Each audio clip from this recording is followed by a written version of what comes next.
up some scientific protocols and criteria for doing this kind of work. And then we formed our 501c3 nonprofit organization, ANS Research, and no charges were then ever made to any of the surgical candidates. I see. Now, I know, because you've written a lot of books, clearly, people must have heard about them. How many people ask you, can you inspect me and see if I have any alien implants inside my body? Do you get a lot of emails per day? Well, I get a tremendous amount of emails, sometimes 3,500 a day. Wow. And yes, we have now instituted a methodology, a scientific methodology, for looking at the possibilities of whether somebody might have an object in their body. And Steve and I both have equipment that we can go, for example, to a conference. Let's say, tomorrow an alien reveals himself to the general public. How would you say people would react? Would there be mayhem and riots, or how would it go? Well, if the alien presence were known suddenly, one day, for example, I like to use the example of a huge multi-football field alien craft landing on a busy freeway during rush hour. Would there be a panic? The answer is yes, there would be a panic, because people would be on their cell phones calling Caltrans to see how long they were going to have to sit there before that thing got out of the way so they could go back to get home to watch the Lakers game. But see, it just indicates the quality of life that we have here in the United States. Probably the least important thing of an individual who lives in the United States, at least, is extraterrestrial beings. As long as it doesn't interfere with you personally, then it could be fine, or it could be not fine, or who cares? But because that relationship has been made fun of for so many years, well, we don't even take it, the common person doesn't even take it seriously. So the world is changing, and the world has got to finally know the truth. Government sources and private industry has taken over most of the knowledge of, the extraterrestrial presence. Yeah. I guess, do you have any good guesses as to why aliens would contact us? What makes us stand out that aliens would want to put their implants inside of us? Well, I think in order to understand what the alien approach is to human life on Earth, we have to have a good understanding of our history, which we don't, and which nobody seems to care about except a few. But if you go back and you look at ancient history, and you look at ancient paintings and wood carvings and so on, even liturgical paintings with Jesus, you're going to look up and you're going to see a typical saucer UFO craft flying around, even back in those days. So, we don't know where we came from. We've been looking for the missing link for year after year after year. Where's the missing link? If we look at the writings of Zecharia Sitchin, the late Zecharia Sitchin just passed away, and he wrote a set of books called The Earth Chronicles. And he says that 435,000 years ago, from another planet in our solar system called Nibiru, the group or race of individuals called the Anunnaki came here, and their head geneticist, whose name was Enki, manipulated what was already here into human beings. Wow. So if we don't understand the history of where we came from in the first place, how can we possibly understand the present or the future of where we're going with all this? Jack Graham will now speak to Stephen Colburn, chemist and material scientist, in regards to the implants removed by the alien abductees.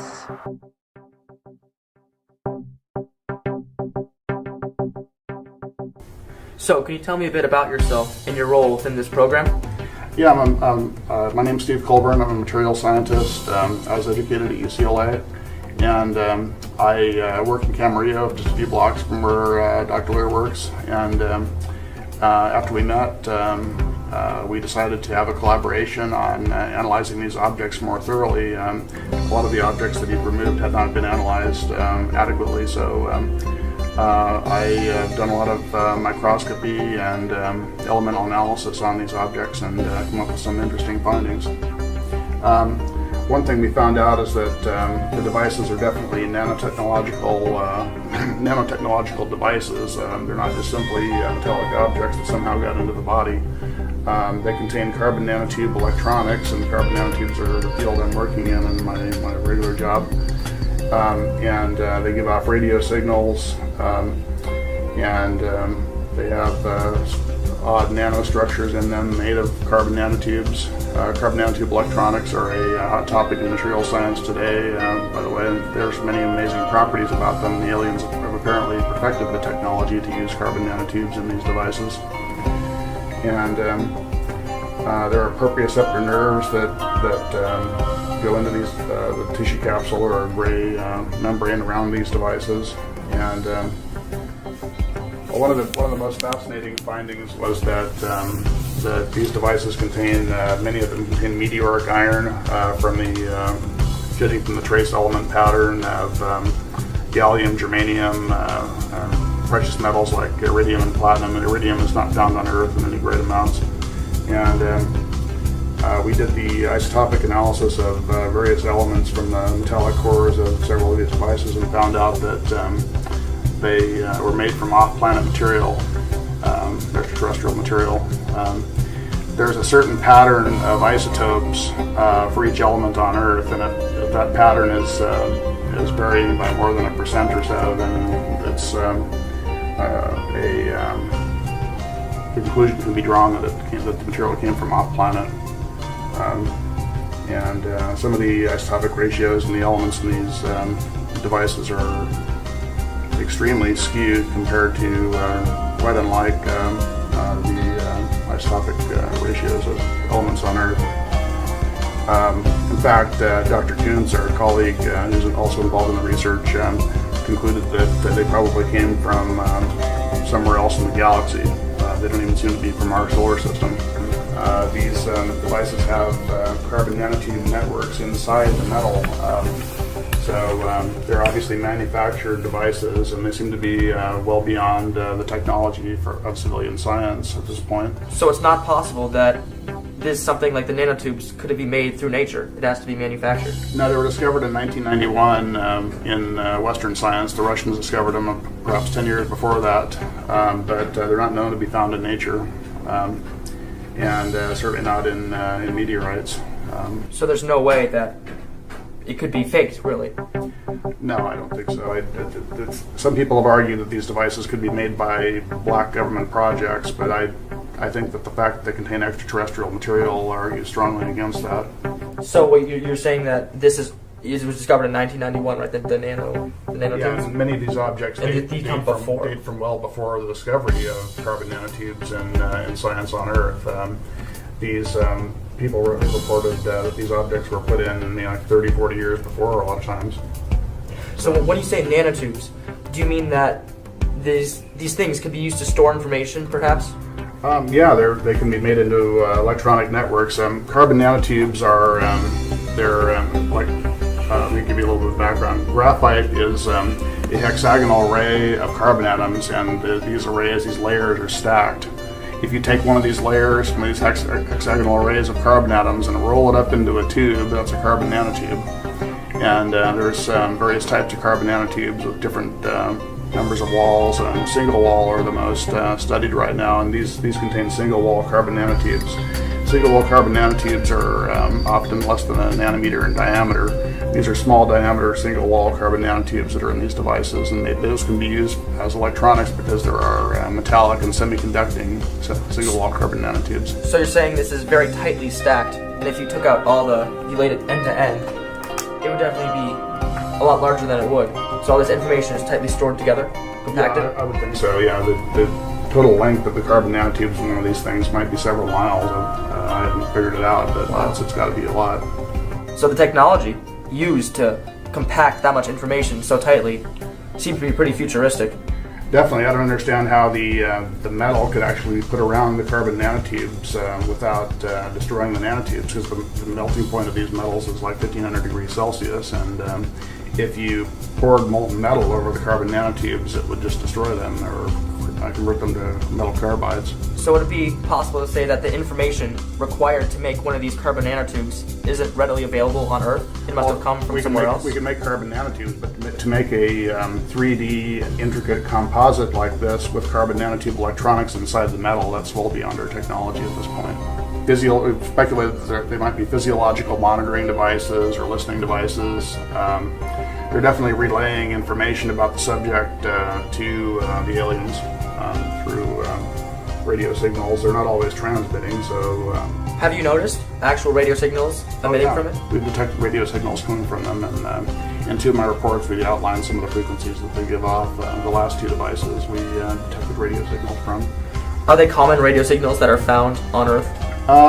Some of them are aeronautical and satellite communication frequencies, but there's also very high frequency microwave discharges as well.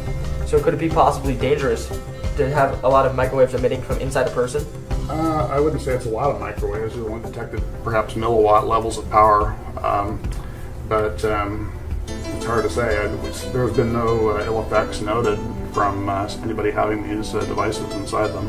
What about after the surgery? Has there In fact, they don't have any rejection or immune response by the body. So that it's possible to not even notice these tiny things in your body? Yeah, most people don't notice them at all. So would it be fair to say that... see them on an X-ray. Would it be fair to say that there might be a lot of those in a lot of different type of people? Oh, that's very safe to say. Wow. Some of the frequencies that we've been able to gain some knowledge of from classified information is that they are deep space, fixed or mobile deep space frequencies. And that presents quite a conundrum because what advanced civilization would be using a radio wave to begin with? So do you think it'd be possible that the government could know about these nanotube technologies? I think they know about them. I don't think they can reproduce it as yet. It's anybody's guess how much technology the Black Project community has. Some of their stuff is reverse engineered alien technology, reportedly. So would it be possible to take this apart and perhaps learn the secrets of what's inside it and perhaps use it for our own technology? That's what we'd like to do at some point. We'd like to take one of these devices and mount it vertically on a scanning electron microscope mount and take an elemental map, one layer of the object, then etch away a layer with a beam of fast atoms, and then do the next layer and get a three-dimensional structure of the object that way. How strong is the object? Is it easy to break? This one, I don't know. I haven't tried to cut it yet. Most of them are fairly easy to break. I've cut 4 so far, and 3 of them are fairly easy to break. One was immensely strong and could not be cut at all. With even diamond tools wouldn't scratch it. It appeared to be some kind of highly advanced iron metal matrix composite with carbon nanotubes. You mentioned there was a sort of biological capsule that surrounded it. Would that be used to protect it, to prevent it breakage? No, I don't think it's to protect it. I think it's to organize the neural input to the device somehow. Is that if we were able to back engineer some of the technology that we have in these devices, we can prevent, for example, inflammatory processes and rejection. In other words, if we could make something similar, you could wrap a heart, a kidney, a screw, a pin, or wherever, and instill it into the human body, and the person would not have to take any anti-rejection medication for the rest of their life. And this was presented in a report, which is in the White House, that I have a copy of from the OSTP. That's the Office of Scientific Technology and Policy, and that was handed to Obama at the time when he was trying to raise money for his medical health care problem to get Congress to approve the money. Will President Obama, with the help of Congress, fund this medical research and reverse engineer these implants? If so, the implications could help medical technology beyond our imagination. Now, we go to the most incredible account of alien abduction explained by Dr. Roger Lear to Jack Graham. 3 young children, about 9 or 10 years of age, who lived in Tennessee. And they decided to go out on a little local camping trip. So not too many blocks away, it was kind of like an empty field and so on. So they packed their primitive sort of gear, which was blankets and things of that nature and things to cook over a fire, marshmallows and so on. And they went out and they didn't even have a tent. They used sticks, they gathered sticks and they put the blanket over the sticks to act as a tent. And they roasted their marshmallows and told jokes and so on. Well, at about 3 o'clock in the morning, they noticed that there was a very bright star up ahead, above them. And the 3 of them all concentrated on this star because it was so bright. And the 3 of them watched as this star descended closer and closer and closer. And as it got closer, they saw that it was a craft. The next thing that happened was that when the craft was about 50 feet over their heads, a beam of bluish-white light in a cone came down over the 3 of them, and they began to levitate up in this cone of light. Now, if someone had done that to me at my age, I'd have a little bit of trepidation because, if you're going up, and a cone of light, the first thing that would come to my mind would be the fear of falling back down. There's nothing holding you. But they had the absolute opposite feeling. Oh, wow, this is fun. We're having fun. We're going up in this light. So they get up into the craft, and then they're in a round room that kind of looks like a hangar. And there are typical bumper sticker gray beings that are there. And so they say, what's happening? Man, what's going on? I said, have no fear. You're going to be returned. You'll be fine. We're just going to take a look at you folks for a few minutes and so on. But their fear was in being separated. Greater fear for each other than for each as an individual. Then when they finally were separated, they were taken down different corridors that went off this room. And under hypnotic regression is when they described what they saw off the corridors, which were rooms that looked like hospital rooms. And the one that we went through most of the hypnotic regression was placed in a room, unclothed, and placed on a table that he couldn't tell whether it was jutting out of the wall or whether it was on a pedestal. And although he thought it was metallic, it was neither hot nor cold. It was very form-fitting. But then an instrument was used that he described that actually put the implant in his wrist. And when he did this, he didn't feel too much of anything.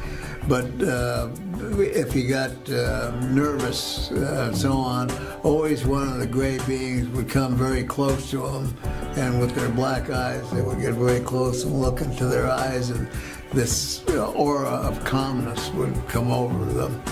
Once this was done, they were examined and taken out, and the 3 kids were back together again in this large hangar-like room. And the next thing they remember, they're lying back on the campsite again, and the craft is slowly moving up, and bang, it was gone. So they didn't know what to think, whether they had a nightmare or something happened, or just didn't understand the entire situation. One of the things that makes this case so unusual is that all 3 kids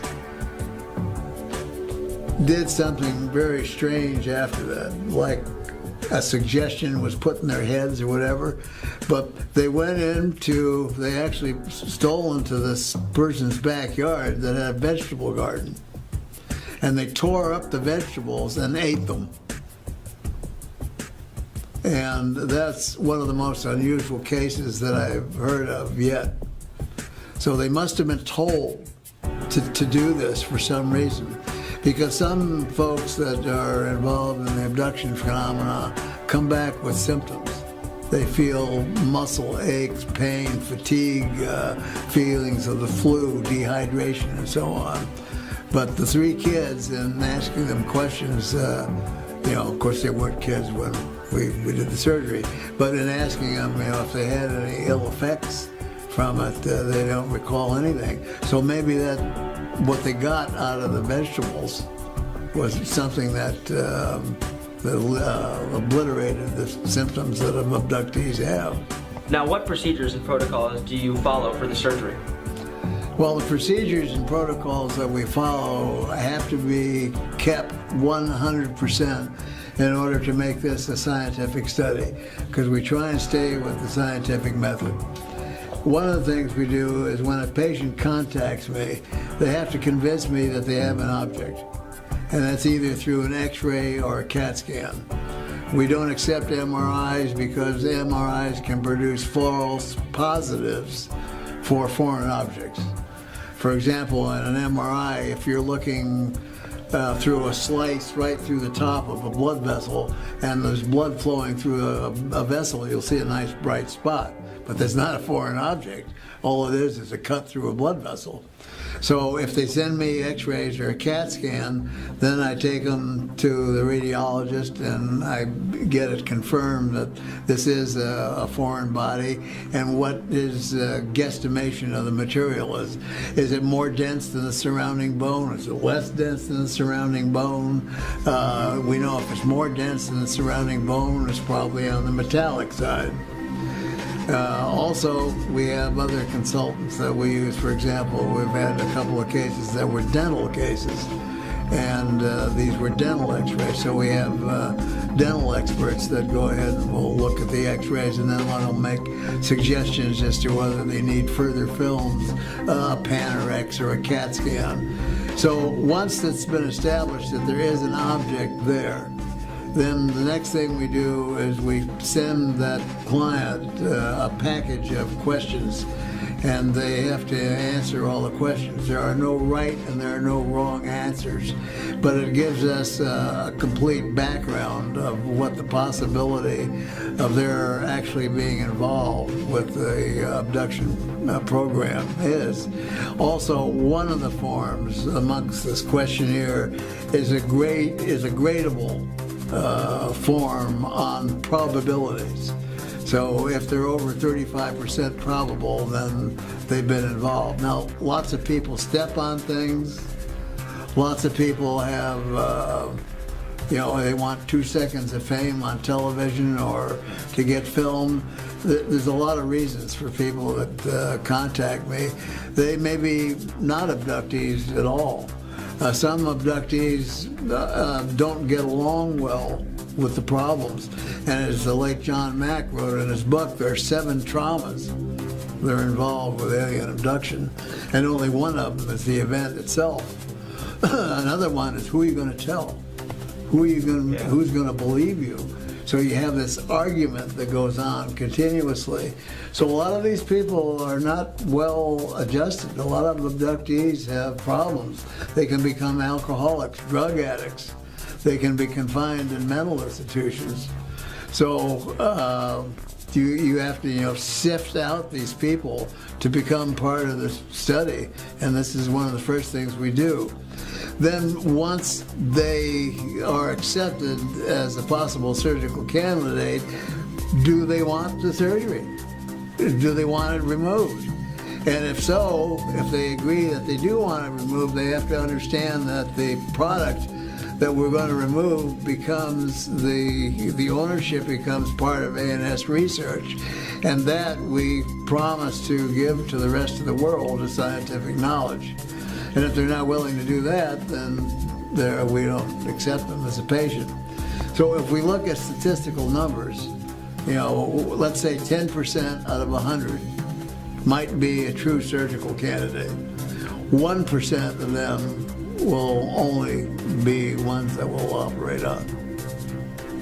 Now, have any scientists try to, talk to you and give possible explanations for what it is instead of aliens and try to prove you wrong? When I talk to the academic scientific community, they're also interested in the analysis and the intrigue of what they're looking at on a scientific academic basis. That they don't even offer a lot of times suggestions. If we do it and they're being paid, for example, for a television program, they'll actually get them to lie on camera. Also, scientists, by and large, are prey to higher masters, as other people, in other fields of occupations do. They have to earn their paycheck. They have to feed their families. So, and they could be threatened. They can be threatened by any agency of the government, for example. Not so much anymore, but in earlier years, yes. To what extent do you think is the government hiding information from us? Do you think they know? Do you think they have contact with aliens? I think that the government historically has made contact with aliens, and there's most probably been deals that have been made. We have enough witnesses now, for example, Holloman Air Force situation in which at Holloman Air Force Base where Air Force One was seen to land, the base was literally frozen. No one could move from their post when this was going on. There was lots of witnesses to things that were happening. Two electricians up on a pole were told to stay there and not move till all this was over, and that was near the runway. Then they saw 3 circular craft come flying overhead. One of them began to hover over the runway when Air Force One stopped. Another one took off and went 20 miles away and hovered over a park. And the third one was somewhere else lingering around. And it was said by the lineman who had a good view of this whole thing that President Eisenhower at the time, got out of that plane, walked over to the craft. They saw a ramp come down. He walked up the ramp and shook hands with some kind of a non-human being. Went in, was there for about 20 minutes, came back out again. The alien craft took off. Air Force One took off. And instead of following the rules and regs that they had set up for landings at that base, they took off and flew directly within 50 feet off the roof of the hospital. Jeez. So this has been, cited as one of the examples, but certain presidents were in the know, certain presidents were not probably in the know. And today, I believe that the situation is totally different. I believe that most of this information today is in the hands of the giant monarchs of industry, these multilateral companies that are, some of them are part of the military-industrial complex, and some of them are industry itself. And it's the greed that keeps propelling this on and on and on. But it looks like they're getting to the point now where they're starting to eat each other, because I guarantee you that Standard Oil, with its concentration on fossil fuel energy, is not really interested in what Monsanto is doing, making GMO foods. And Monsanto with GMO foods is not really interested in a free energy system that somebody else might develop. So things are changing rapidly. And of course, with the citizen hearing that's going to be held at the end of the month in Washington, D.C., and it will be streamed out to the world. We expect half the population of the world to watch this congressional hearing, and hope that the government will actually start releasing information. With trillions of planets in the universe, it's hard to believe that planet Earth is unique. Odds are that life exists elsewhere. And while life on some planets may be less advanced than us, chances are that more advanced life forms will also exist. So the question becomes, will these advanced life forms have the ability to travel to Earth? And, if so, secretly tag us with extraterrestrial hardware during their visits. Prior to interviewing Dr. Lear, I might have said no. But while I still have my doubts, Dr. Lear makes a fascinating case for this, and now I'd like to know more. Jack, in his quest for the answer, has reached out to Third Phase of Moon to speak with the alien abductees who've had implants removed by Dr. Roger Lear. We have provided him the contact information. Mary, who wants to remain anonymous, and Tim Cullen have come forward to speak with Jack and answer his questions in regards to their alien abduction and the implants removed by Dr. Roger Lear. Hi, I'm Jack. Tell me about your abduction. I have had, my family, it runs in my family. My brother has had experiences. His family, since the marriage, has had experiences. My husband underwent experiences, as did I, from being married into my family. It seems like that was the protocol for marrying into the family. And because I had unusual experiences from the time I was really, really small, and my brother too from the time he was an infant. And I believe they started with my mom and dad because my dad had had some sightings. I had had a sighting. My mother had a sighting of a UFO over our home. It ran in the family, and there were a lot of experiences that my husband and I had in the 1970s, 80s, and 90s. And he would actually get night terrors, which we thought were from, he was a Vietnam veteran, had experiences in Vietnam, and thought it was post-traumatic stress syndrome. It turns out it wasn't from Vietnam. He actually then started remembering in the early 90s that the night terrors he was experiencing was from these creatures being in our home and taking us at night. What was your reaction when you realized you had been abducted by extraterrestrials?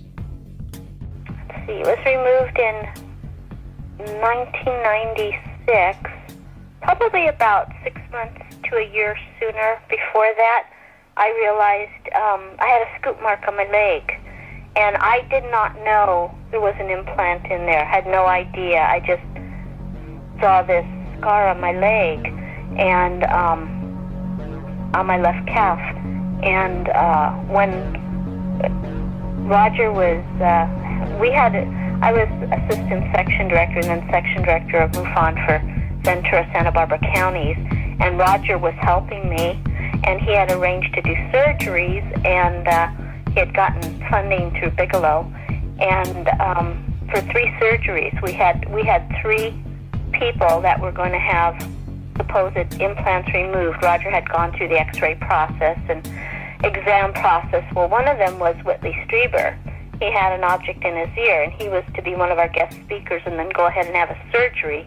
Last minute, he decided against having the object removed from his ear, and it's on the outside of his ear. He still has it today. It's under the skin on the back of the ear. And he decided against it. Well, we had funding for 3 surgeries, and Roger was, Dr. Lear was beside himself as to, what was he going to do? And I said, well, you can remove this scar off my leg, whatever it is. I don't know how I got it, but make that the 3rd surgery. And he said, that's fine. He says, but we have to go through the examination process. We'll need to get x-rays, blood tests, which we did. And on the x-ray, surprising both to myself and him, he saw an object on the x-ray that was just under the scar, the scoop mark I had. And that's how we discovered that there was actually an object under the scoop mark.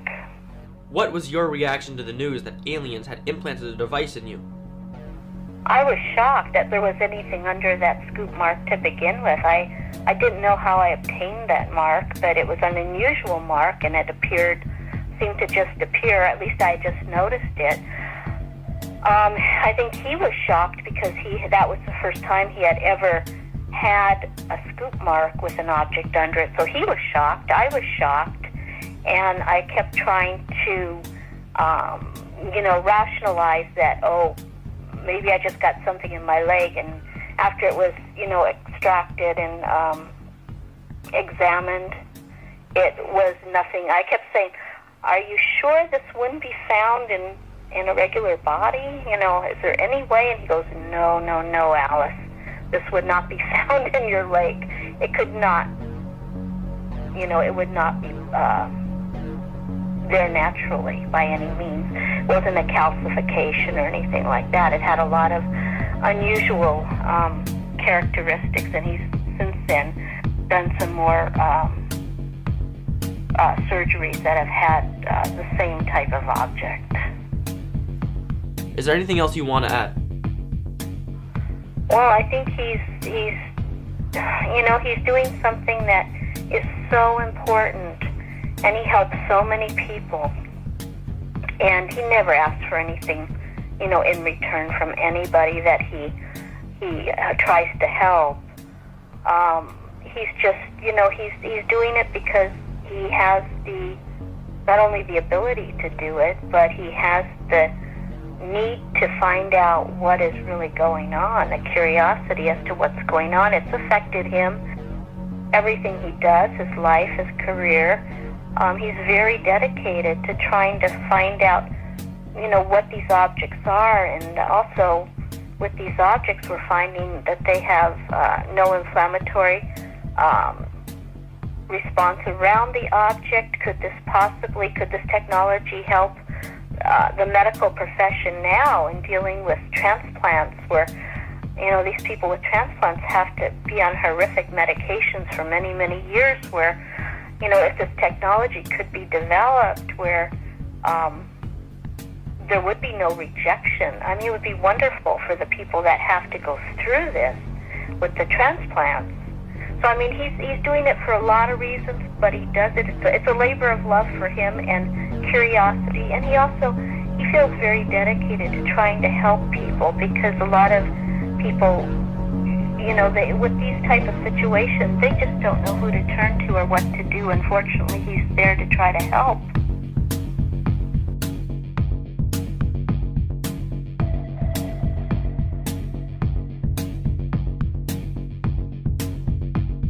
Where is your chip implanted? The implant was it was located in my left wrist area, arm wrist area, almost identical to the 15th surgery Dr. Lear done on Ron Noel.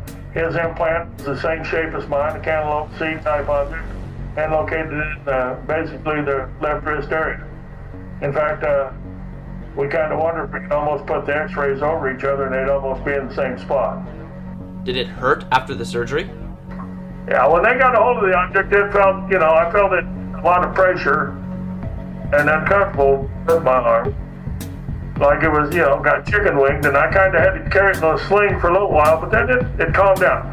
It really, like I said, was just like it was just being, the arm was being abused.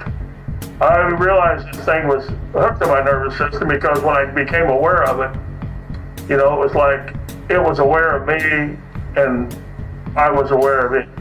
The link between the implants and the abductees themselves are questions we may never know. But the real question here is, are we alone? And the answer is, these implants are extraterrestrial in origin, thanks to young Jack Graham asking the questions and Dr. Roger Lear's answers. We are not alone in the universe. My name's Blake Cousins, and we'll see you again next time. Third phase of moon.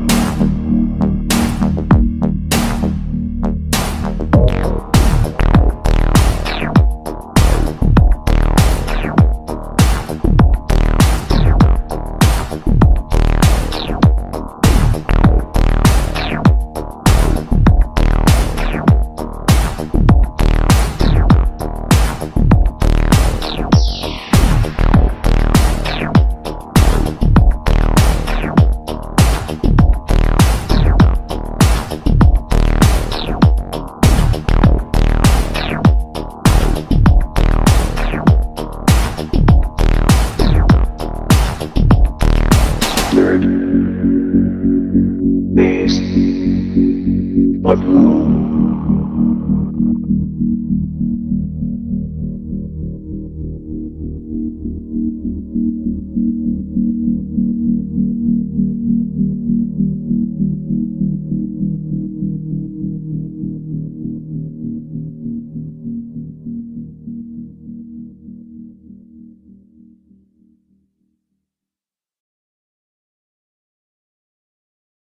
This is an actual spacecraft from another world, piloted by alien intelligence. One sighting from tens of thousands made over the last 50 years on virtually every continent on the globe. Intelligent life from distant galaxies is now attempting to make open contact with the human race. And tonight, we'll show you the evidence.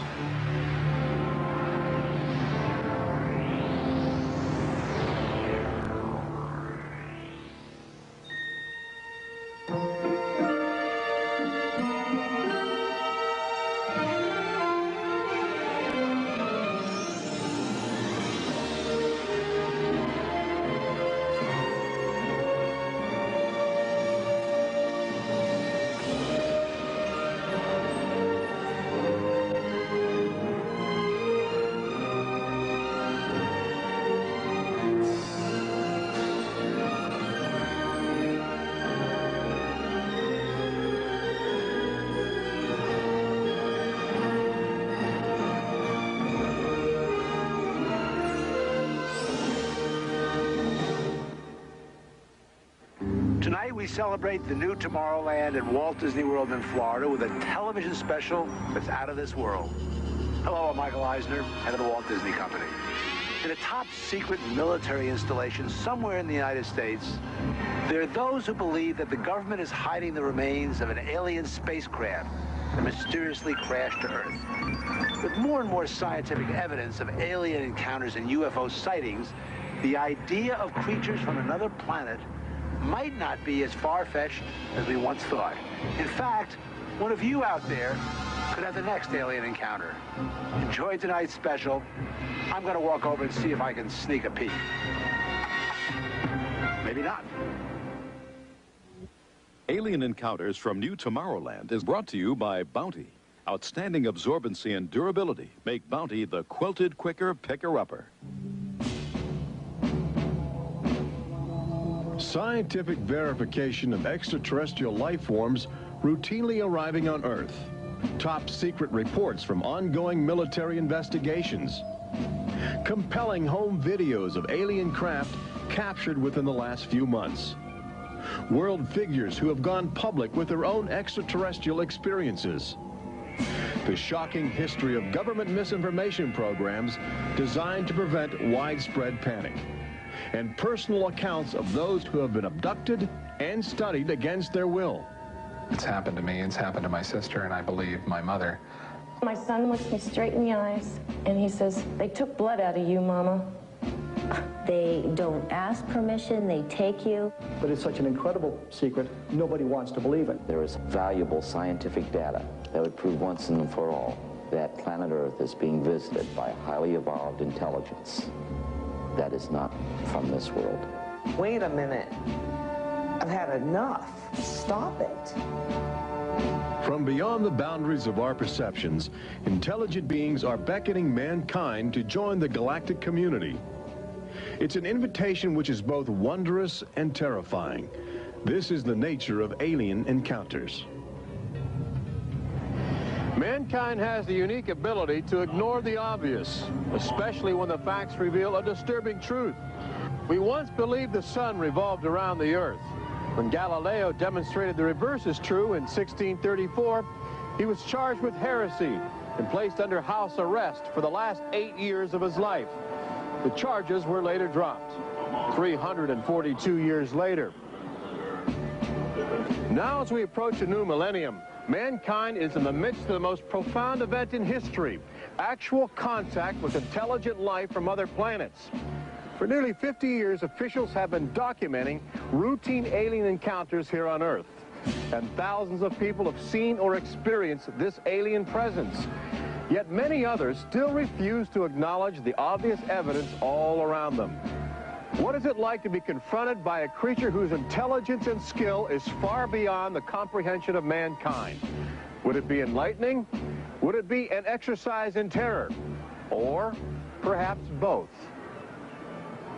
Here in the new Tomorrowland at the Walt Disney World Resort near Orlando, Florida, these concepts are brought to life as guests experience their own alien encounter, a sensory thriller from Disney and George Lucas.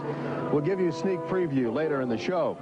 But first, we must prepare you for the future with some shocking insights from the recent past. Alien ships seem to arrive in waves. And if the last few years are any indication, planet Earth is experiencing a tsunami of sightings.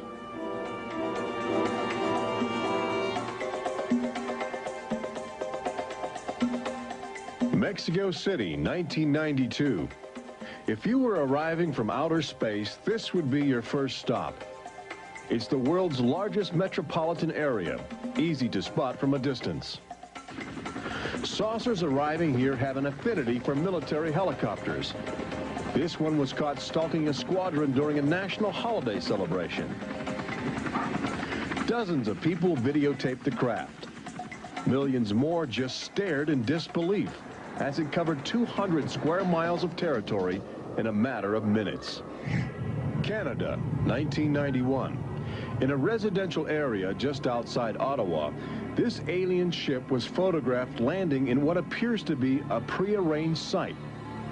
UFO investigators claim the structure of this craft reveals a technology previously undocumented. This sighting is known as the Guardian case, named after the pseudonym of the photographer who wishes to keep his identity secret to avoid harassment from local authorities uncomfortable with the notion of alien intruders. For the last few months of 1994 and lately in 1995, Gulf Breeze, Florida has been ground zero for alien encounters. Especially during the day, extraterrestrial craft have become common ornaments in the uneasy skies. Over those dunes, right there. There she is, right there. Oh my God. Residents of Gulf Breeze routinely aim their home video cameras at the horizon. More often than not, they capture an astounding alien display. Look, there it is. Right up there. Looks like an egg on top and an egg on the bottom. You would think these alien sightings would be front page news. So why have they received almost no national attention? The answer is simple. For governments determined to maintain their authority, extraterrestrial contact is pure dynamite. There's beings from another planet. We don't know where they come from. We don't know what they're doing here. There's nothing we can do about it. Meet Captain Kevin Randall, retired Air Force intelligence officer, now a top investigator of alien encounters. Anytime a technologically superior civilization comes in contact with a technologically inferior civilization, the technologically inferior civilization ceases to exist. Not necessarily through conquest, not necessarily through invasion, but because the technology changes the underlying social structures of that civilization and it disintegrates. Those fears are reflected in a 1960 federally funded study by the Brookings Institution, which warned that public knowledge of alien life could cause civilization to collapse. So they began a policy of covering up and hiding the information, but they also began a policy of ridiculing, so that people who really see something are afraid to come forward. This isn't right to do the ridicule. I mean, a lot of people suffer. Retired Army officer Clifford Stone certainly suffered after he began private research into the UFO phenomena while still in the service. Well, I was given a lawful order while I was in the military to back off. I refused that lawful order. That resulted in me having to go to be psychoanalyzed, which kind of backfired on my command. But I was actually given a lawful order not to write to members of Congress without first getting it approved through my command, and not to talk to members of the media. Of course, I went out and violated all those directives simply because I felt they had no right, that I had a right. He also has determination. This collection of classified government documents represents years of determined effort by Stone to open the UFO files and offer fresh leads to investigators on the trail of the truth. It is not surprising that this book is making top military officials very uncomfortable. I think that some of the underlying concerns they have is the impact it will have on society as a whole if the information is ever released. But why have aliens chosen to visit our small blue planet? hidden on the distant fringes of an insignificant star cluster? Well, we invited them here. When we return, what is attracting alien visitors to planet Earth? Extraterrestrials take aim on America's military. A crashed saucer becomes a top-secret bombshell. The nation's capital becomes a cosmic crossroads. And later, how Disney Imagineers have designed a way to prepare humans for their inevitable alien encounter.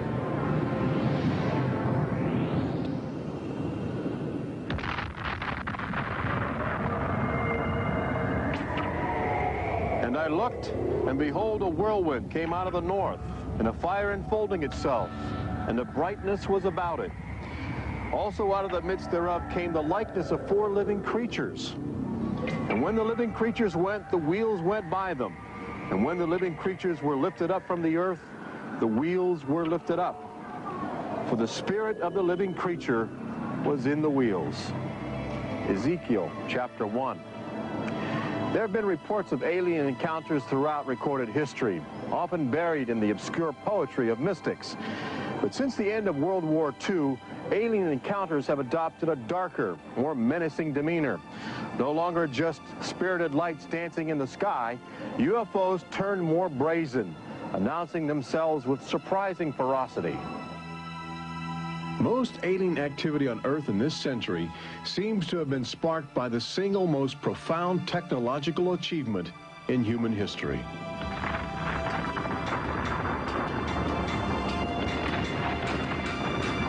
The atomic bomb did more than blow away every conventional notion of combat.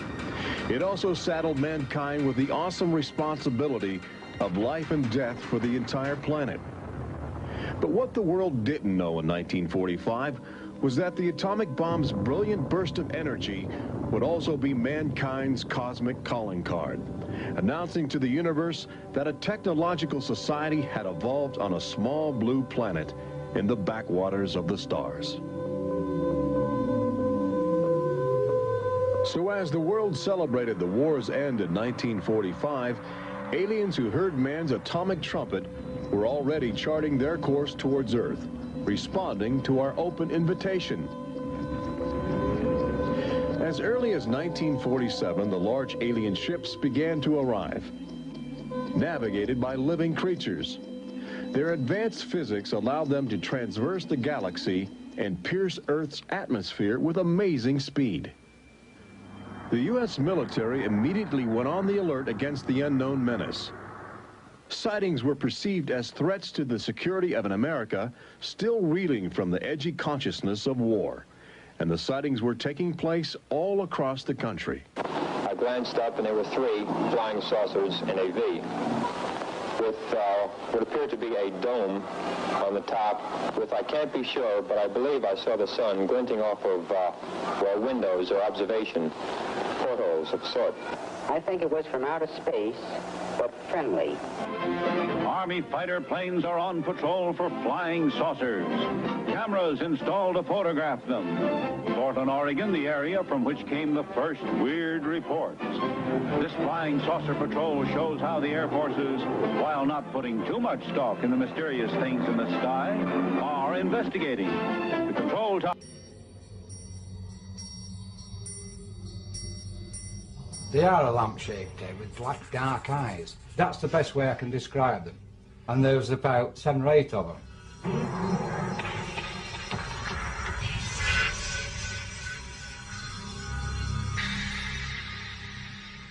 Officers nearby said they saw a light in the sky, and Alan Godfrey insists his encounter was genuine.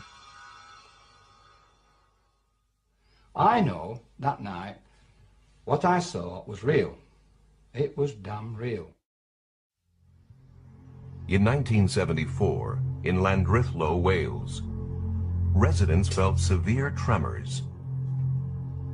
Tremors which some felt were not naturally caused.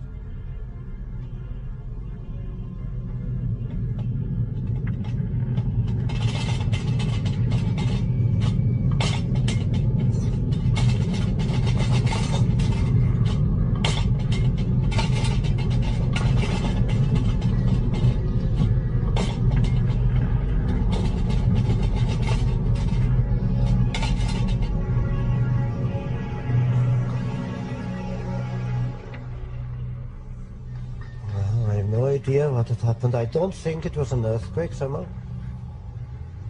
You know, I still think it wasn't an earthquake. John Roberts wasn't the only one shaken that day. Hugh Edwards thought he saw a flying saucer. I saw this object come in along the mountain with the size of a bus, really. It's right in the middle, these ends. Came across the mountain towards the road there. As it went over there, it dipped, and I thought it was going to crash. It dipped out of sight into the valley. Well, I'd heard so much about flying saucers, and I thought, well, this is it. And the only sound I heard of it like a shh going through the air. I was very surprised to see it, really.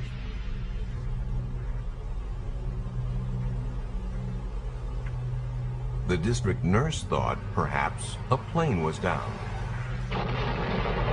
I thought there might be an air crash. Maybe as a nurse we could help giving first aid. So I called to my daughters and we got into the car and we made our way up to the mountain. We drove a fair way along the mountain road, and to our left we could see a huge orange ball sitting on the mountain, glowing. Yeah, we stopped and we started looking what we thought was going to be an aircraft on fire. So we'd envisaged sort of, oh God, you know, there might be bodies if it was an aeroplane crash, and we weren't too happy at that prospect, but we were quite surprised to see this big reddish orange ball just sitting there. There were no flames, and it was so uniform.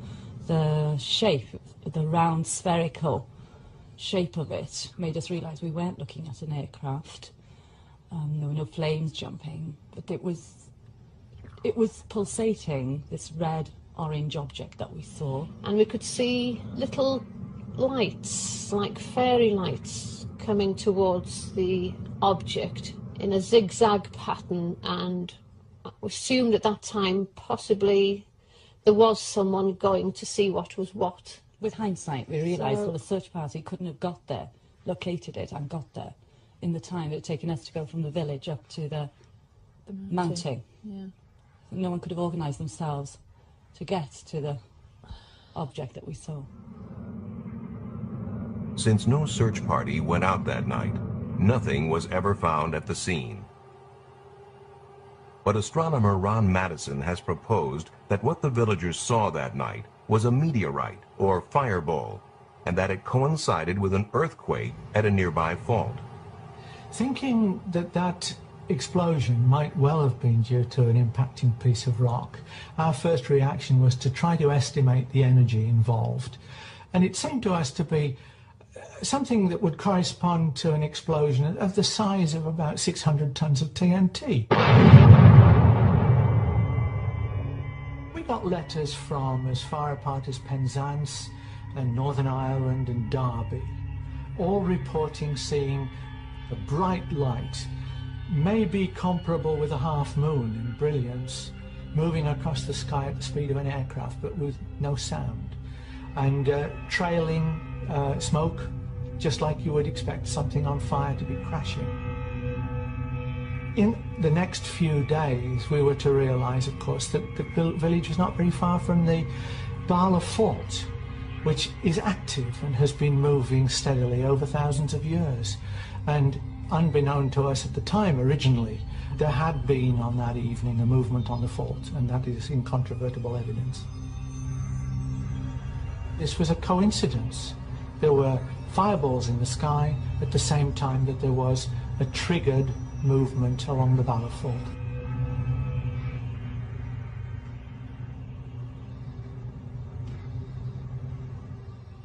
Another highly publicized British sighting proved equally attributable to natural causes, but not before many believed that they too had seen a UFO. In March 1981, policeman Derek Ingram saw and photographed what many thought to be an alien craft that had landed on a fell or hillside. I was in the kitchen of the police house at Cracow. I looked out across the fell, with the kitchen window back onto the fell, and I saw a very intense bright light, a big band of light, on the rock face of the fell. I watched the light for maybe 10 minutes, and I thought it was worth taking a photograph of. It was unusual. I actually drove up onto the hill and walked across the fell to try and find something on there, maybe something had been dropped or something had happened. There was nothing up there. I couldn't find anything at all that would explain the lights. The faithful saw a finned craft with 3 lights, and as the press had a field day, researchers tried to identify the visitors. After the photographs had been taken, the negatives were given to the Yorkshire UFO Society, who spent 2 years investigating the case, and they sent the negatives to Ground Saucer Watch in America and to a very well-known German UFO photographic analyst. Neither groups of people could come up with a satisfactory explanation, and in fact Ground Saucer Watch actually said snow was the best possibility for it. In 1983, the Yorkshire UFO Society went public with the case and actually claimed that it was the best evidence yet for a structured craft being sighted in the British Isles. The investigation continued, and in 1987 we'd almost given up hope of ever finding out what caused it, and I was on a weekend trip in the Dales with my wife and son and decided to stop and show them Cracoe Fell. And lo and behold, what should be staring back at me from the cliff face but the Cracoe UFO. What they found was certainly a surprise. Right, we're about 1,100 feet up a Yorkshire cliff, and this is the Cracoe UFO. Might not look like much from close up, but you can actually see the 3 balls of light on the photograph. They're created there, there and there by a complicated illusion, a mixture in fact, of white lichen, green lichen, the Yorkshire Gritstone rock which contains quartz crystals, and the rainwater. All this, when it's illuminated at certain angles by rain or damp, it gives the illusion of 3 balls of light. Some days it can be very bright, some days it can be very dull. On the day in particular when Derek Ingram saw it, it was amazingly bright, and that's what created the feeling in him that he'd actually seen something totally unusual, even though he'd actually looked out of his window probably every day for the previous 2 years and not seen it. Though some sightings can clearly be explained by natural phenomena, UFOs continue to have a grip on the public's imagination that is not easily loosened. And there's no shortage of pranksters to capitalize on this fascination.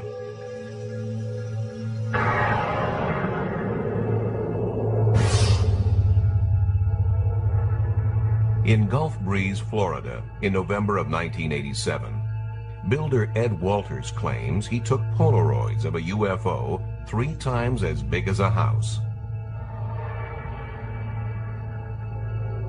For him, it was just one of many such photo opportunities, near abductions and glimpses of aliens. Though he sold 2 books worth, Ed would not allow his photos to be included in this program.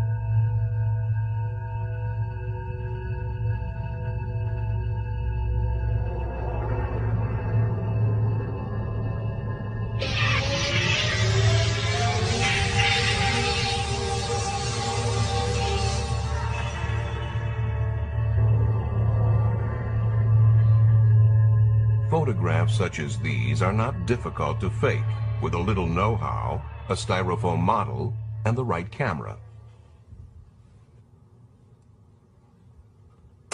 It was quite easy to reproduce these pictures. He took the majority of his early pictures, about 30 pictures, on a Polaroid 108 camera. It is very easy to double expose the film in that camera. If you don't pull the film out, you can press the button and expose that same piece of film again. You take a picture of the UFO model inside, you go outside, take a picture of the skyline, let the film develop. There you have your double exposure of a UFO flying in the sky. Still, Walters has his disciples, and photoanalyst Bruce Maccabee is one of them. A government research physicist, Maccabee is a believer in UFOs and is the author of many scientific papers on them. I have analyzed all the films and videos that have been taken by Ed Walters. I have studied most of the videos, I guess, that have been taken by other people down there. And it's just sitting there. As far as Ed's pictures and videos are concerned, it's my opinion that they are real. I've analyzed these very carefully, taking into account all the criticisms that have been leveled against them, and have found reasons to reject the criticisms. In baseball, you get 3 strikes and you're out. For Ed Walters, in this case, strike 1 was when a model was found in the attic of his former home. Strike 2 was when a young man named Tommy Smith came forward and claimed that he was an eyewitness to Ed Walters creating double-exposed UFO pictures. Strike 3 was when we went out and did photo experiments and were able to replicate many of these photos, especially the difficult photos like the UFO hovering over the road. So my conclusion is 3 strikes and you're out. We published the first pictures of the Gulf Breeze sightings back in November of 1987, and I was trying to figure out exactly how to present them, because I tried to run everything that happened locally in Gulf Breeze. When my folks came in, and I said, "You're not going to believe what we're getting ready to run in the paper this week," and I showed them the pictures, and they said, "That's what we saw." It was primarily because of the many other people in Gulf Breeze that witnessed the UFO, both the same night that Ed first got the pictures and many times after that, that the Sentinel continued to carry the story. I have had 3 other daylight sightings and over 100 sightings at night at Shoreline Park in Gulf Breeze. I witnessed over 170 sightings. These were red lights, red and white lights over and around Gulf Breeze, Florida. I've seen a silver flying dome in the sky that was unidentifiable.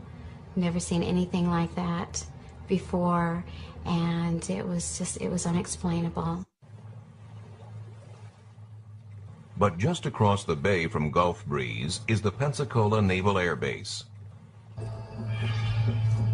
One explanation that occurs to locals is that some of the sightings are illegal pranks by naval personnel at the base.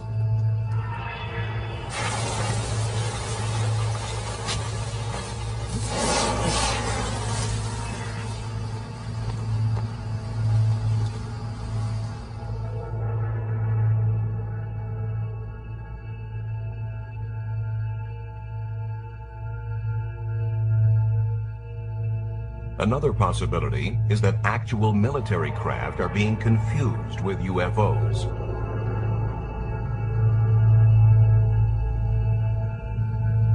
For instance, would most people recognize UAVs, uninhabited aerial vehicles, designed for stealthy reconnaissance and secret observation?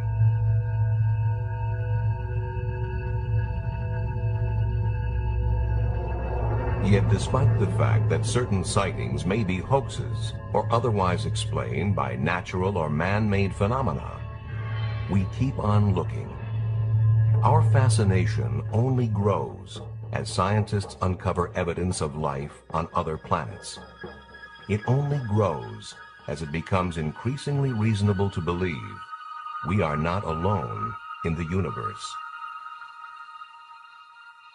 If signs of life on Mars prove true, extraterrestrial life in general may be even more widespread. Astronomers calculate the number of civilizations we can expect to detect in space.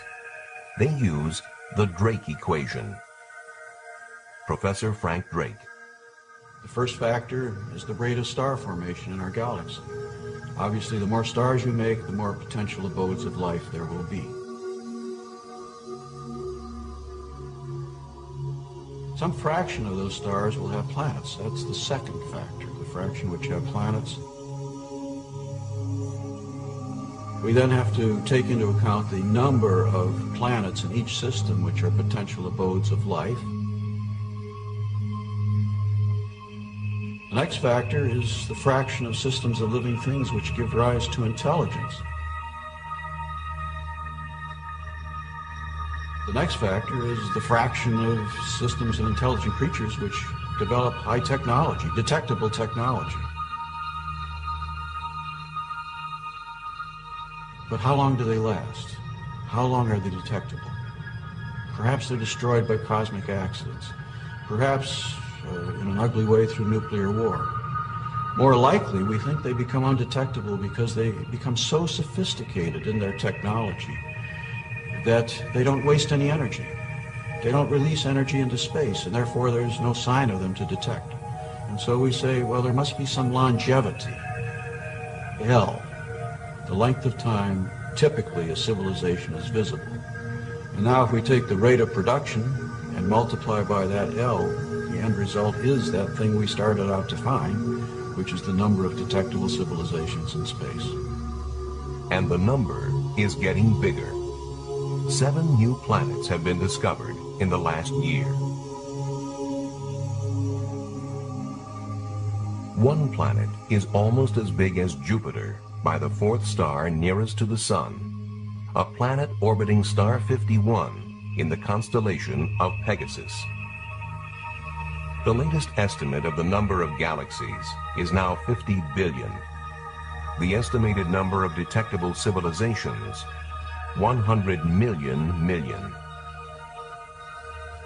Are any of these potential civilizations attempting to communicate with us? SETI, the search for extraterrestrial intelligence, is listening. I made the first modern radio search in 1960. All over the world, large radio telescopes were being constructed because the beauty and power of radio astronomy had just been recognized. And also at that time, some very much more sensitive radio receivers were invented. The combination of these new telescopes and these new radio receivers gave us a sensitivity very much greater than we've had before. And this was a first. We had, in our abilities, crossed a very important threshold. So it made sense to search. It didn't require anything special in the activities of the extraterrestrials. If they were just like us, we could detect them. Conducting a SETI search from the Earth's surface is very challenging and very difficult. And the reason is you detect intelligent signals all the time. It's just they're all from us. All from us, and some with an impressive shelf life. Call sign GBTT, Golf Bravo Tango Tango.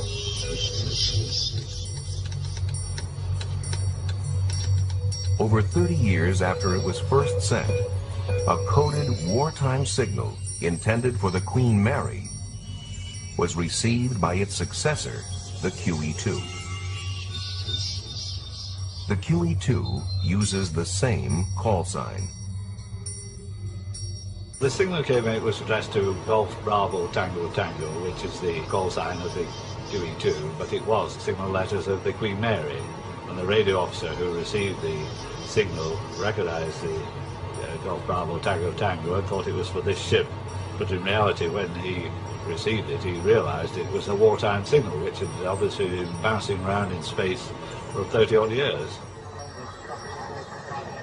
Sent to the Queen Mary in the 40s, the signal arrived in February 1978. Was it bouncing through space, as Captain Arnott suggested?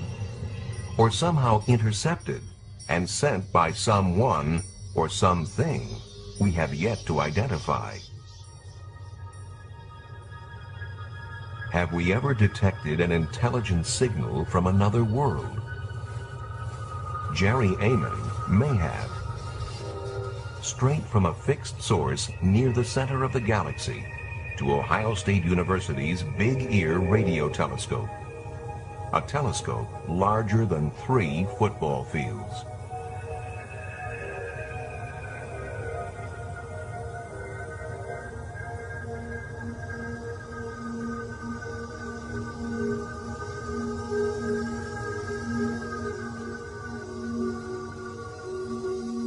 We had started a data run on August 15th, 1977 that lasted for about 3 days. As I was looking through the printout, I was recording and marking all of those signals that were unusually strong, and I came across one that was stronger than I'd ever seen before by many times. And I was so astonished that I wrote the word "wow!" exclamation point over in the margin without even thinking.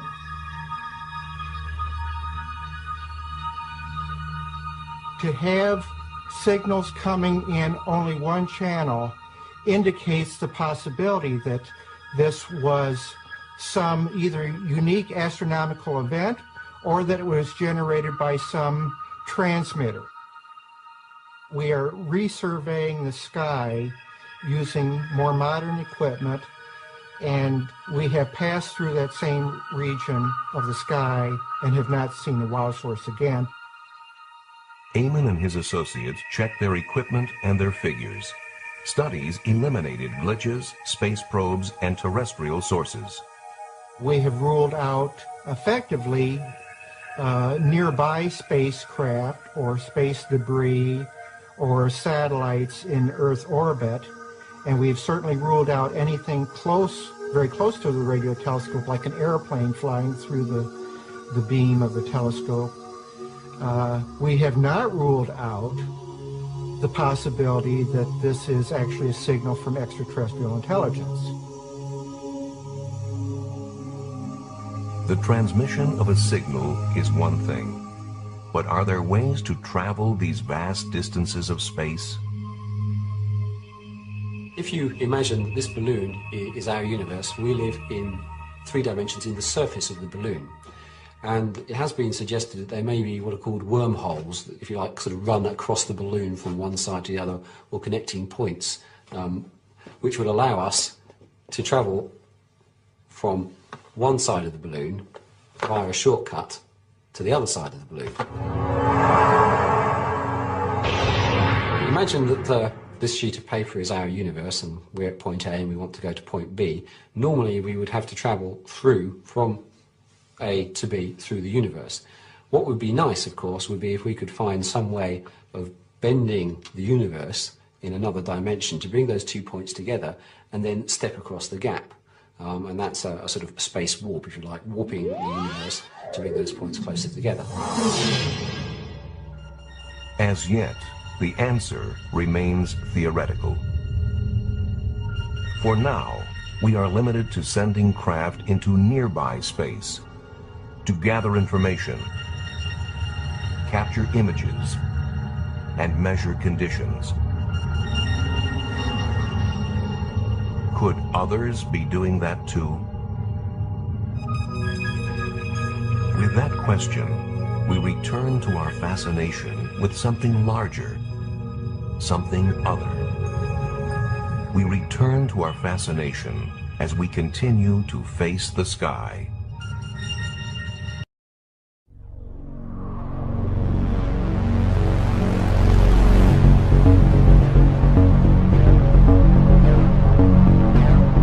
Welcome back to Third Phase of Moon. My name's Blake Cousins. In this groundbreaking documentary, we're going to explore alien abduction and strange implants extracted from people from around the world. Dr. Roger Leir has performed 16 surgeries and has removed 17 implants that are extraterrestrial in origin. We'll show you the objects he's removed and reveal why they are described as a smoking gun that prove that visitors from other planets are routinely visiting Earth and keeping tabs on the inhabitants. Also, we'll be speaking to alien abductees and patients of Dr. Roger Leir who've had alien implants removed from their bodies. 15-year-old Jack Graham will be our special correspondent on location in Los Angeles, asking Dr. Roger Leir the questions: if we are alone in the universe. As one of the most eloquent and intelligent investigators of extraterrestrial life, we'll hear Dr. Leir's observations on why the aliens are interested in our planet and what their plan is for the human race. Now, where in the body do most implants usually come from? Well, that's an interesting question of where we find them in the body. What we've come to the conclusion is that they have to be in areas that are relatively superficial and near a bone. We've never found one in a body cavity such as the thorax or the abdomen or the brain. Now, we've also come to the conclusion that maybe this is necessary because the electronics of the mechanism We found that this may be necessary because it's broadcasting a signal. And when you broadcast a signal, at least according to human technology, you have to have an antenna. And what better antenna could be than the skeleton of the body? It contains all the minerals necessary for an antenna. So perhaps that's why they're in such association with bone.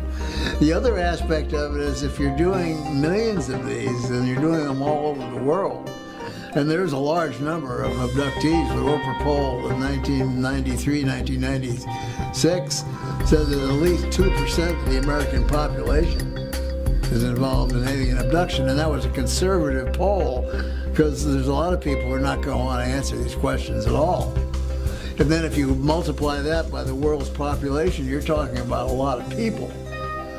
So to get remote information as to what is going on within the human body, like we tag bears, we tag porpoises and whales and so on, we can study their habits, how long a bear hibernates, what their metabolism is during the wintertime and so on.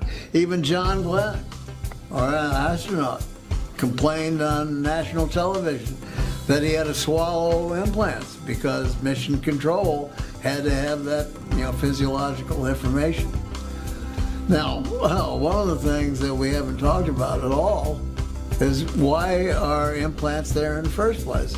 Now, why exactly do you think that implants are necessary? Well, I think, again, based on human logic. And let's say, the human race is in a state of infancy, because we haven't been around that long. A race that may be hundreds, thousands, or maybe millions of years older than we are may not use the same logic as we do. So the answer I'm going to give you is based on our human logic. It looks like to me that the entire human race is being genetically re-manipulated again. Because if you look at the children born within the last 60, 75 years, they are not the same human as a person who is my age. In fact, a gentleman by the name of John White, who used to put on UFO conferences in the state of Connecticut, years ago recognized this, and he came up with the term Homo noeticus. Instead of Homo sapien, Homo noeticus, and that means new human. If you listen to what a child has to say today, and ask them or get a feeling for where they get their knowledge from, it's not from a book, it's not from TV, it's not off the computer. They already know it. It's a different kind of human being. So if you're doing a genetic manipulation on a population, you might want to know exactly what's going on genetically without having to abduct the individual again. So you would do it remotely, like, as I stated previously, with what we do with lesser animals. Now, would you, for example, reach into the ocean and pull out a fish and tell the fish, I'm going to put a tag on you so I can know what your swimming habits are or what you eat? No, we would pull the fish out, do our thing, put them back. We do it with manatees. I just watched Animal Planet this morning. The manatee doesn't know they have a broadcasting device.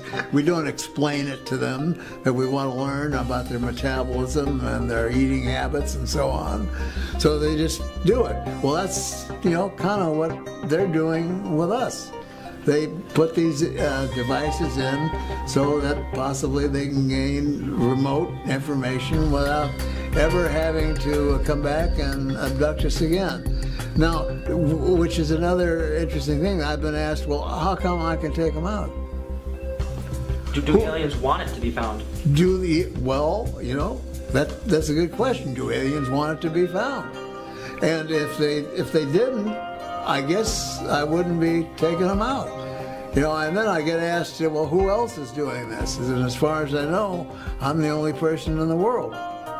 And I did research You know, prior to the time I did the first one, even though I thought it was going to be a funny joke, I wanted to see how many implants were taken out previously. And all I did was I read through the UFO literature, and I saw that things were taken out. They turned to powder, they disappear, they dropped, they did this, they did that, but nobody ever came up with anything.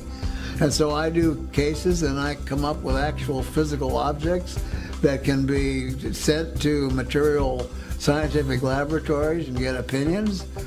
I mean, you know, I can't explain that. That's strange.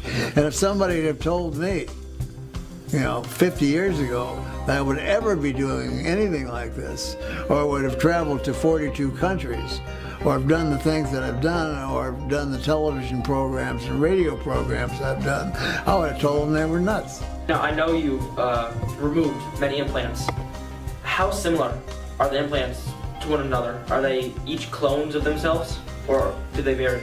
Well, the implants that we have removed in the past, we have about 7 that look exactly the same. And if you lined them all up on gauze sponges, you would never tell one from the other. We have a few that are different, but I have synthetically divided them into 3 categories. Ones that are metallic and covered with a biological coating, ones that are non-metallic, and one that is biological. And each operates a little bit differently. But the 7 that we have that are metallic rods with biological coatings are virtually all the same.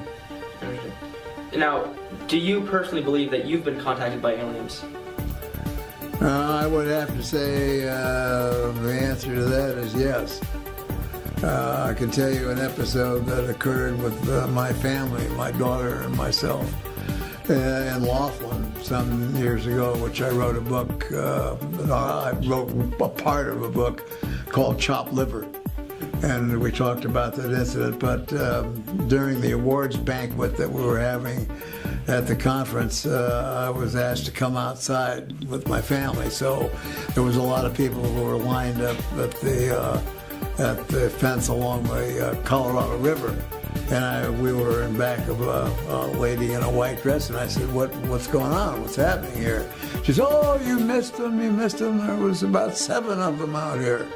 And I said, 7 what? She said, 7 craft. Wow.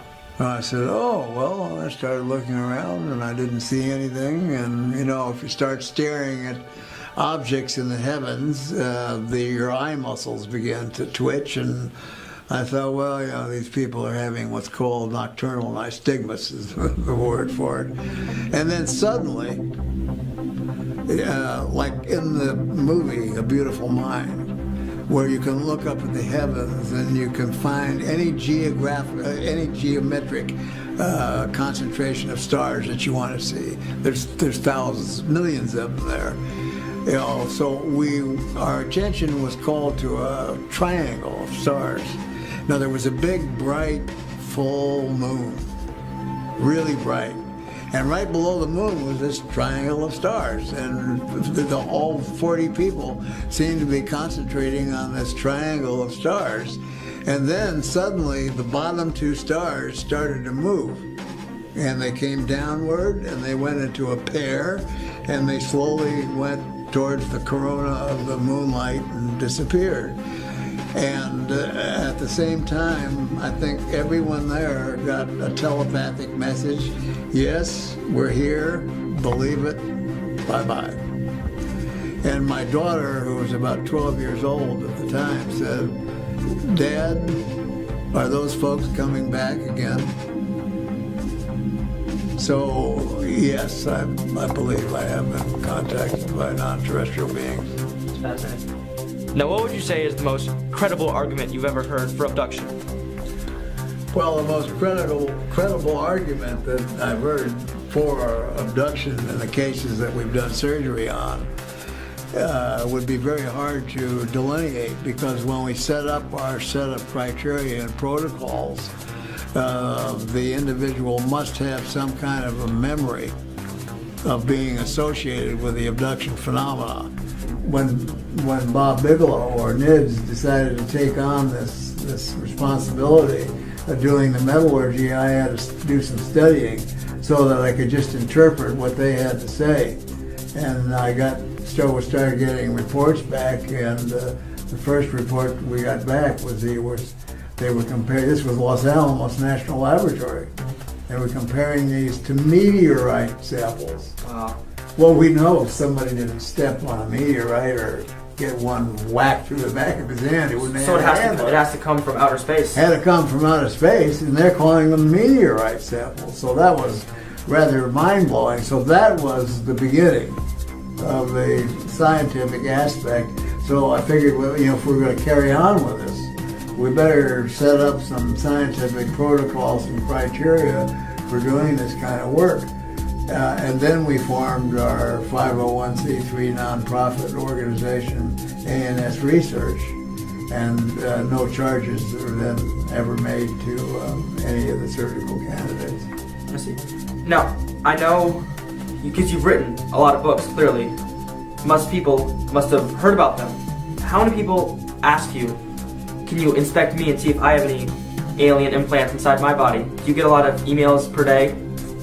Well, I get a tremendous amount of emails, sometimes 3,500 a day. Wow. And yes, we have now instituted a methodology, a scientific methodology, for looking at the possibilities of whether somebody might have an object in their body. And Steve and I both have equipment that we can go, for example, to a conference. Let's say, you know, tomorrow an alien revealed himself to the general public. How would you say people would react? Would there be mayhem and riots, or how would it go?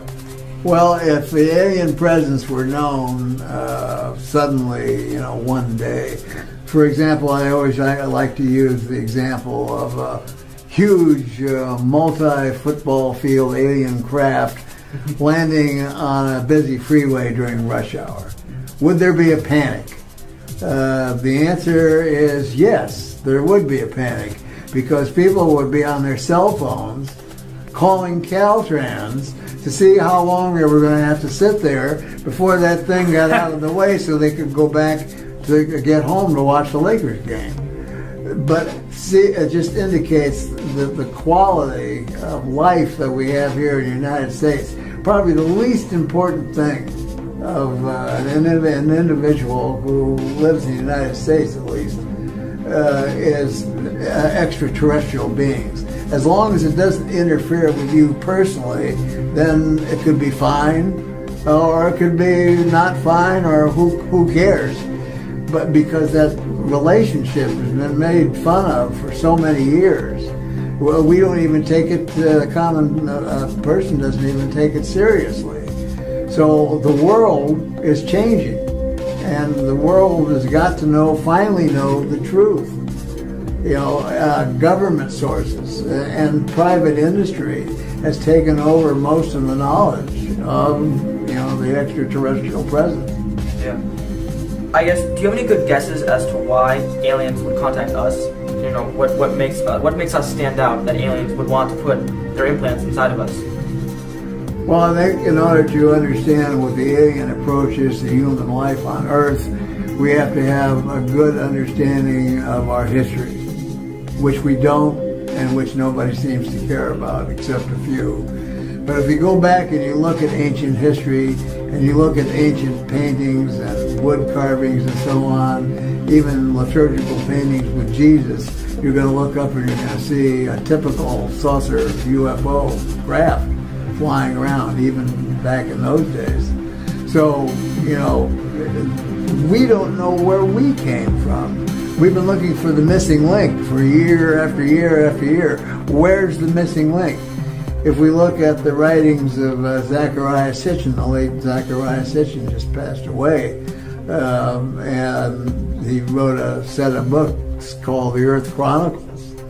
And he says that 435,000 years ago, from another planet in our solar system called Nibiru, the group or race of individuals called the Anunnaki came here, and their head geneticist, whose name was Enki, manipulated what was already here into human beings. Wow.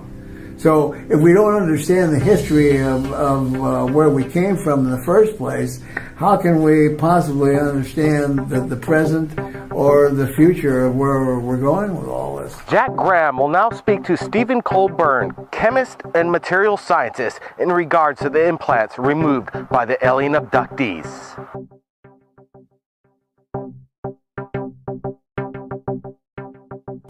So, can you tell me a bit about yourself and your role within this program? Yeah, my name's Steve Colburn. I'm a material scientist. I was educated at UCLA, and I work in Camarillo, just a few blocks from where Dr. Lear works. And after we met, we decided to have a collaboration on analyzing these objects more thoroughly. A lot of the objects that he removed had not been analyzed adequately, so I've done a lot of microscopy and elemental analysis on these objects and come up with some interesting findings.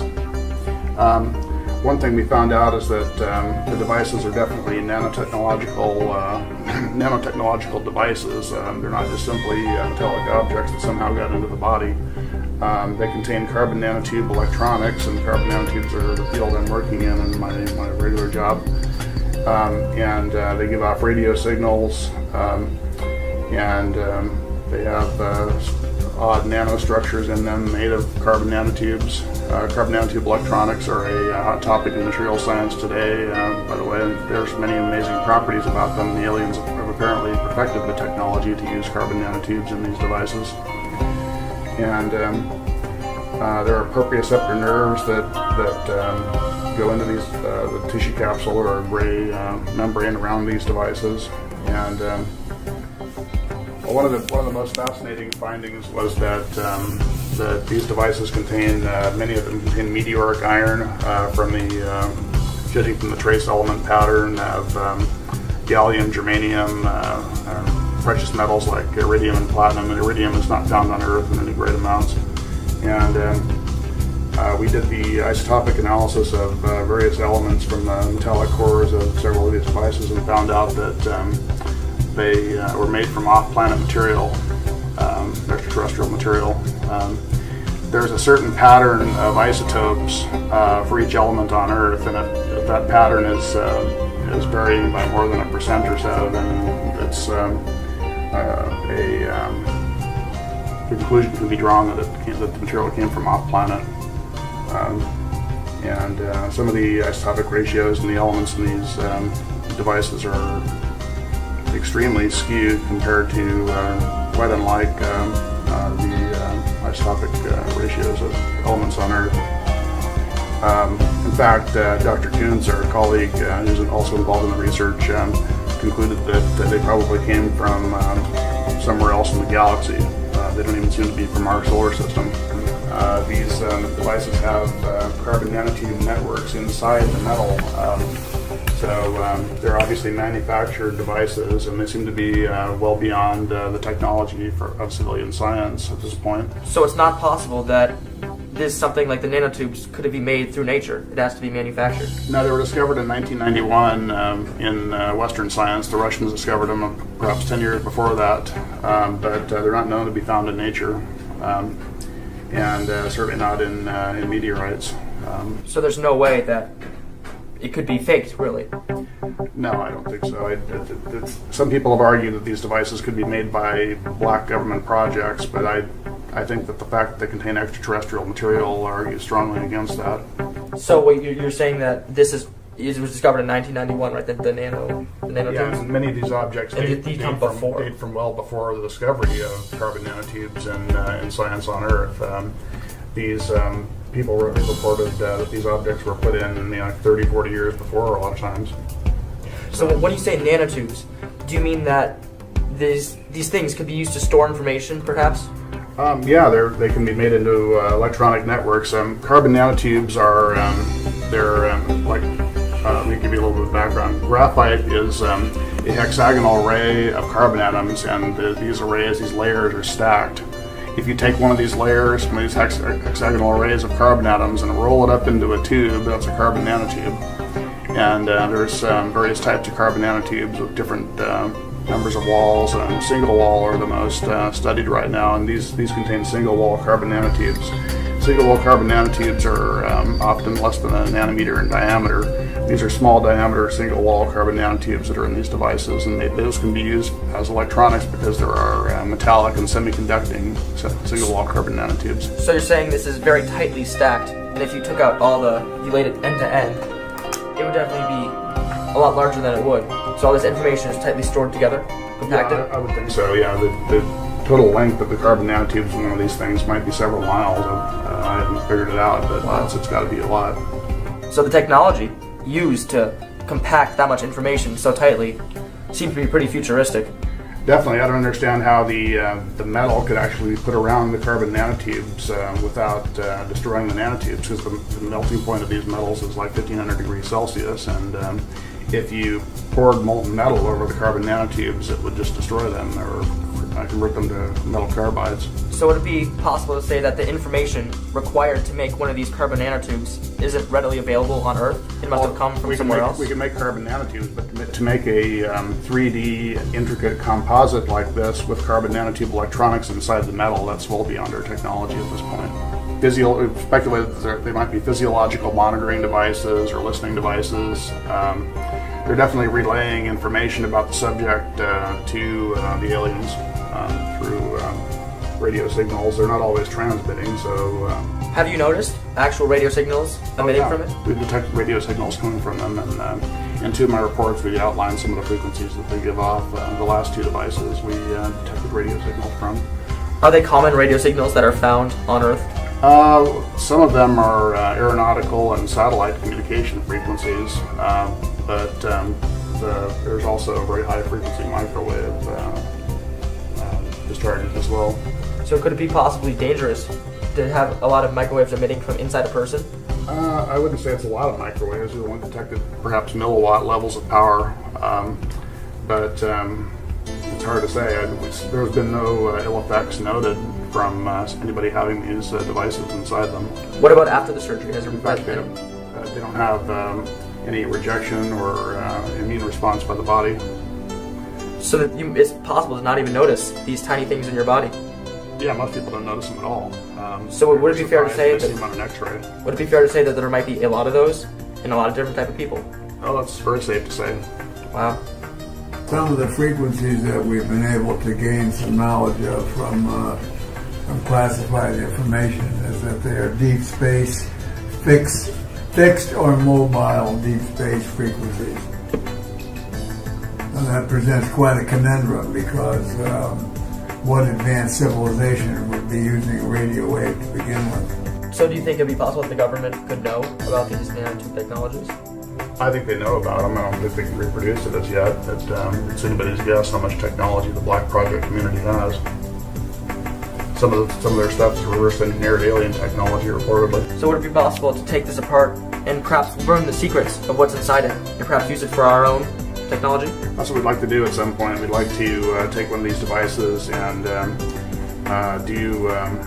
mount it vertically on a scanning electron microscope mount and take an elemental map of one layer of the object, then etch away a layer with a beam of fast atoms, and then do the next layer and get a three-dimensional structure of the object that way. How strong is the object? Is it easy to break? This one, I don't know. I haven't tried to cut it yet. Most of them are fairly easy to break. I've cut 4 so far, and 3 of them are fairly easy to break. One was immensely strong and could not be cut at all. With even diamond tools wouldn't scratch it. It appeared to be some kind of highly advanced iron metal matrix composite with carbon nanotubes. You mentioned there was a sort of biological capsule that surrounded it. Would that be used to protect it, to prevent it breakage? No, I don't think it's to protect it. I think it's to organize the neural input to the device somehow. Is that if we were able to back engineer some of the technology that we have in these devices, we could prevent, for example, inflammatory processes and rejection. In other words, if we could make something similar, you could wrap a heart, a kidney, a screw, a pin, or whatever in it, instill it into the human body, and the person would not have to take any anti-rejection medication for the rest of their life. And this was presented in a report, which is in the White House, that I have a copy of from the OSTP. That's the Office of Scientific Technology and Policy, and that was handed to Obama at the time when he was trying to raise money for his medical health care problem to get Congress to approve the money. Will President Obama, with the help of Congress, fund this medical research and reverse engineer these implants? If so, the implications could help medical technology beyond our imagination. Now, we go to the most incredible account of alien abduction explained by Dr. Roger Lear to Jack Graham. 3 young children, about 9 or 10 years of age, who lived in Tennessee. And they decided to go out on a little local camping trip. So not too many blocks away, it was kind of like an empty field and so on. So they packed their primitive sort of gear, which was blankets and things of that nature and things to cook over a fire, marshmallows and so on. And they went out and they didn't even have a tent. They used sticks. They gathered sticks and they put the blanket over the sticks to act as a tent. And they roasted their marshmallows and told jokes and so on. Well, at about 3 o'clock in the morning, they noticed that there was a very bright star up ahead, above them. And the 3 of them all concentrated on this star because it was so bright. And the 3 of them watched as this star descended closer and closer and closer. And as it got closer, they saw that it was a craft. The next thing that happened was that when the craft was about 50 feet over their heads, a beam of bluish-white light in a cone came down over the 3 of them, and they began to levitate up in this cone of light.